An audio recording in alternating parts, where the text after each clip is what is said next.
कैसे हैं आप लोग। आशा करती हूँ कि आप लोगों की तैयारी अच्छे से चल रही होगी और मन लगा कि आप लोग पढ़ रहे होंगे। अभी बज रहे हैं 8:30। आज संडे था तो सब लोगों ने अच्छी पढ़ाई की होगी। आप लोगों ने जो वर्किंग है उनको अच्छा खासा संडे को टाइम मिल जाता है। तो अभी 8:30 बज रहे हैं रात्रि के, और मैं जो है इस उमेश तिवारी की ये बुक है, इससे मैं प्रैक्टिस सेट लगा रही हूँ। अच्छी खासी प्रश्नों की संख्या इसमें दी गई है।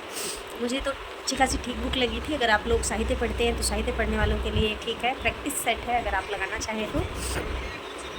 इसको अगर आप एक टॉपिक को पढ़ते हैं तो एक टॉपिक में जैसे आदिकाल हो गया, तो आदिकाल में जो है प्रश्नों की संख्या उमेश तिवारी में 300 प्लस दी हुई है। 300 प्लस आप मान के चलिए, अगर 300 प्लस अगर क्वेश्चन आप सिर्फ आदिकाल में कर लेते हैं तो कितना ज़्यादा प्रश्न है। अच्छे से अगर पढ़ लेते हैं तो उन प्रश्नों को अंडरलाइन करते हुए चलिए।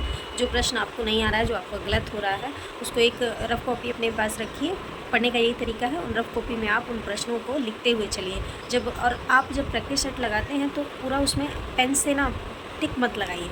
आप एक पेंसिल ले लीजिए, उससे टिक लगाइए और बहुत ज़्यादा गाढ़ा गाढ़ा मत लगाइए, एकदम पतला पतला लगा के चलिए, जिससे कि उसके बाद आप अपना प्रैक्टिस सेट 100 प्रश्न का कर रहे हैं, 150 प्रश्नों का कर रहे हैं, लगा के देख लीजिए कि 100-150 में से आपका कितना सही हुआ है। उसके बाद में मूल्यांकन करने के बाद आप अपना उस टिक को मिटा दीजिए, क्योंकि पेंसिल से कर रहे हैं तो आप मिटा सकते हैं।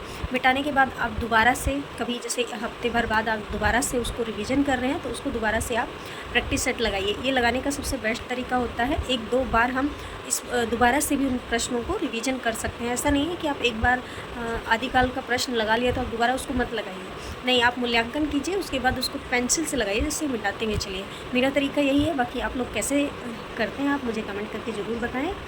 शुभ रात्रि सभी को, धन्यवाद।